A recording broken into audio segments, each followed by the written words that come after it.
আজি ধীৰাজ আৰু স্বাতীৰ বিয়া। ধীৰাজে বিয়াৰ মণ্ডপত বহি স্বাতীৰ বাবে অপেক্ষা কৰি আছিল।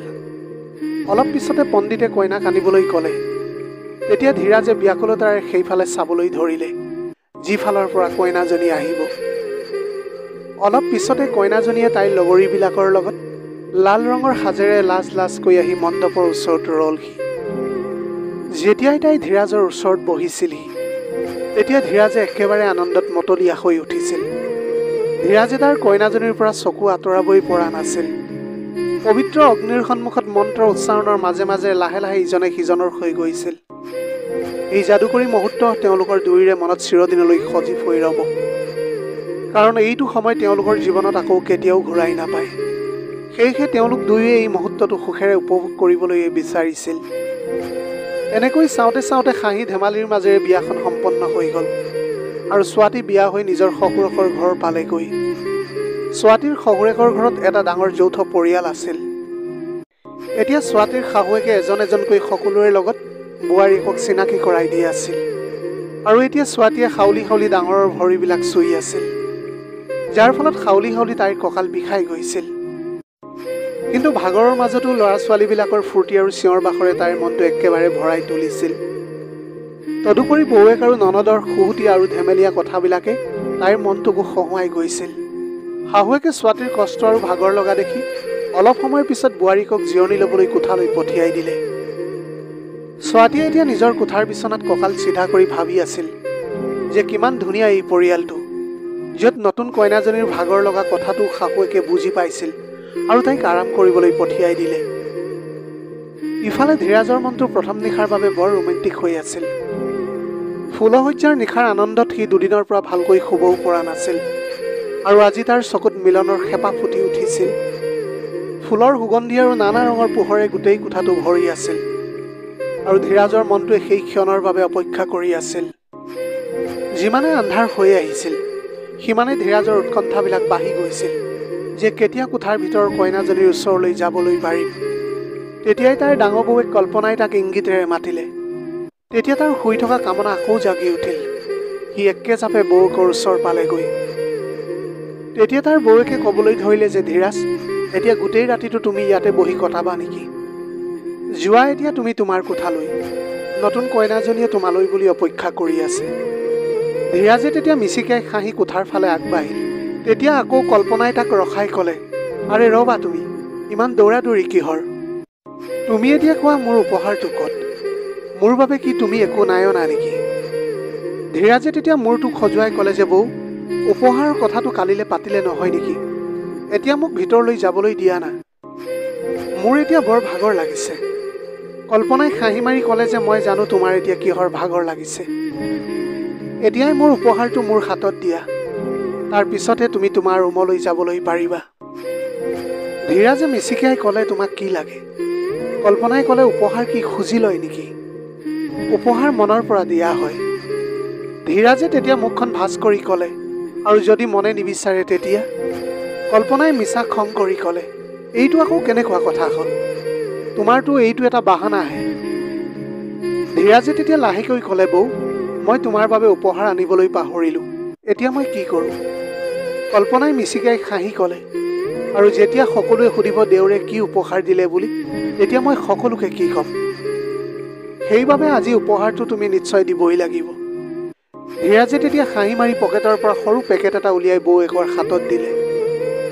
কল্পনাই হাঁহি মাৰি ক'লে, তাৰমানে তুমি মোৰ বাবে উপহাৰ আনিছিলা, আৰু ইমান সময়ৰ পৰা তুমি মোৰ লগত ধেমালি কৰি আছিলা। ধীৰাজে তেতিয়া হাঁহি মাৰি ক'লে, মোৰ মৰমৰ বৌ, ধেমালি তোমাৰ লগত নকৰিনো কাৰ লগত কৰিম? কল্পনাই তেতিয়া হাঁহি হাঁহি ক'লে যে দেওৰ, এই ধেমালিৰ বাবে কেতিয়াবা তুমি গালি খাবা।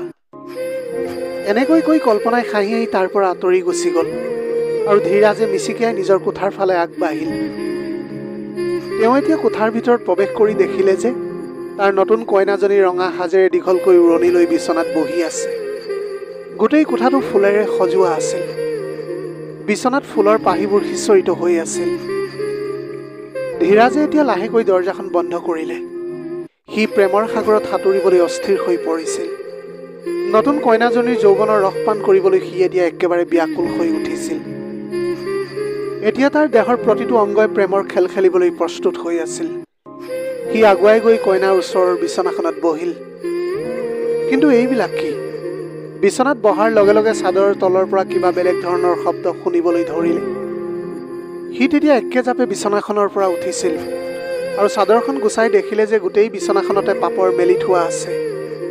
এই সকলোবিলাক দেখি ধীৰাজ আচৰিত হৈ ৰ'ল আৰু জোৰকৈ চিঞৰি ক'লে যে এইবিলাক কাম কাৰ হয়।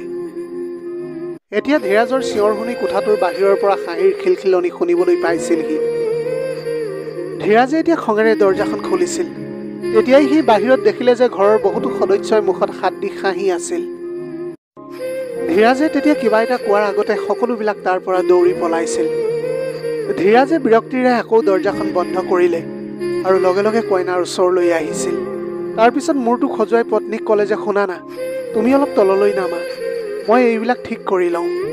তাৰপিছত কইনাজনীয়ে চুপচাপ উৰণিখন লৈ বিচনাৰ এটা চুকত থিয় হৈ দিলে। ধীৰাজে এতিয়া মনে মনে এই পাপৰ থোৱা কেইজনক মনতে গালি দি আছিল। এতিয়া সি গোটেই পাপৰবিলাক গুচাই গোটেই বিচনাখন চাফ কৰিলে। তাৰপিছত আলমিৰাৰ পৰা এখন পৰিষ্কাৰ চাদৰ উলিয়াই বিচনাত পাৰি লৈ সি তাৰ পত্নীক ক'লে, আহা বহা না, আমাৰ ঘৰৰ মানুহবিলাকে বৰ ধেমালি কৰি থাকে। দেখিলা নহয় এতিয়া তুমি কিমান যে সিহঁতি দুষ্টামি কৰি থাকে। তাৰ কথাখিনি শুনি কইনাজনীয়ে একো নক'লে, কিন্তু মনে মনে মূৰটো জোকাৰি তাৰ কথাৰ সহমতি প্ৰকাশ কৰিলে। এতিয়া ধীৰাজৰ ইচ্ছা আকৌ জাগিবলৈ ধৰিছিল। সি তেতিয়া লাহেকৈ পত্নীৰ ওচৰলৈ গৈ বহিল আৰু তেওঁৰ বাবে অনা উপহাৰটো উলিয়াই ক'লে, তুমি দেখিবলৈ ইমান ধুনীয়া, তোমাৰ সৌন্দৰ্যতাৰ আগত উপহাৰ কোনো মূল্যই নাথাকে। হ'লেও মোৰ ফালৰ পৰা আমাৰ জীৱনৰ প্ৰথম নিশাটোত মই তোমাক কিবা এটা দিবলৈ বিচাৰিছোঁ। আজিৰ পৰা আমাৰ জীৱনৰ এটা নতুন আৰম্ভণি হ'ব আৰু মই বহুত ভাগ্যৱান যে মোৰ এই যাত্ৰাত ইমান ধুনীয়া এজনী জীৱন সংগিনী পাইছোঁ। ধীৰাজৰ বুকুৰ ধপধপনি এতিয়া বাঢ়ি গৈছিল। সি হাতখন আগুৱাই কইনাৰ উৰণিখন গুচাবলৈ বিচাৰিলে। তেতিয়া কইনাজনীয়ে নিজৰ মুখখন অলপ পিছুৱাই লৈ গ'ল। তেওঁৰ এনেকুৱা কাৰ্যত ধীৰাজে ভাবিছিল যে তাই মোক লাজ কৰিছে। সি মিচিকিয়ালে আৰু আকৌ উৰণিখন গুচাবলৈ চেষ্টা কৰিলে।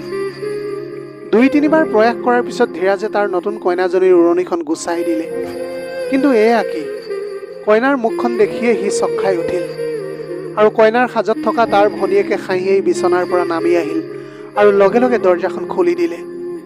আৰু এনেকৈ আকৌ এবাৰ ধীৰাজৰ কোঠাটো সদস্যৰে ভৰি পৰিছিল।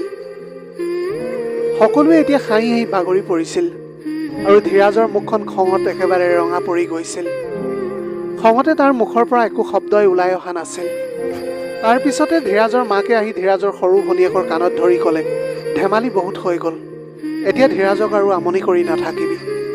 তাত নতুন কইনাজনীৰো ভাগৰ লাগিছে চাগে, এতিয়া তোমালোকে ইহঁত দুয়োকে অলপ আৰাম কৰিবলৈ দিয়া।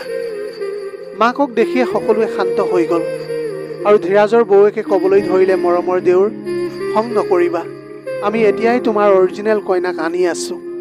এই বুলি কৈ এজন এজনকৈ সকলোৱে কোঠাৰ পৰা বাহিৰলৈ গুচি গ'ল। অলপ পিছতে ধীৰাজৰ মাকে ছোৱালীক কোঠাটোলৈ লৈ আহিল।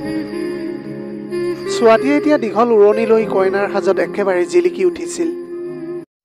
তাৰপিছত ধীৰাজে সন্দেহৰ চকুৰে বৌয়েকৰ ফালে চালে। তেতিয়া বৌয়েকে খিলখিলাই হাঁহিলে আৰু ক'লে, এইবাৰ আমি তোমাৰ ওচৰলৈ নকলি কইনা লৈ অহা নাই, এয়া তুমি চাই লোৱা। এই বুলি কৈ তেওঁ ছোৱালীৰ উৰণিখন উঠাই দিছিল। বৌয়েকে কইনাজনীক থৈ কোঠাটোত লাহেকৈ ধীৰাজক জোকাই ক'লে, ৰাতিপুৱা সোনকালে উঠিবা। তাৰপিছত নিজৰ আঁচলেৰে মুখত সোপা দি হাঁহি হাঁহি কোঠাটোৰ পৰা ওলাই গ'ল। ধীৰাজে এতিয়া পুনৰ গৈ দৰজাখন বন্ধ কৰিলে। এই হাঁহি ধেমালিৰ মাজত তাৰ মনটো একেবাৰে খেলি মেলি হৈ গৈছিল। কিন্তু কোঠাটোত ছোৱালীৰ উপস্থিতিয়ে যাদুৰ দৰে কাম কৰিছিল আৰু ধীৰাজে আকৌ এবাৰ ফুলশয্যাৰ সুখ অনুভৱ কৰিবলৈ ধৰিলে আৰু লাহেকৈ সি ছোৱালীৰ হাতত ধৰি তাইক বিচনাত বহুৱাই দিলে।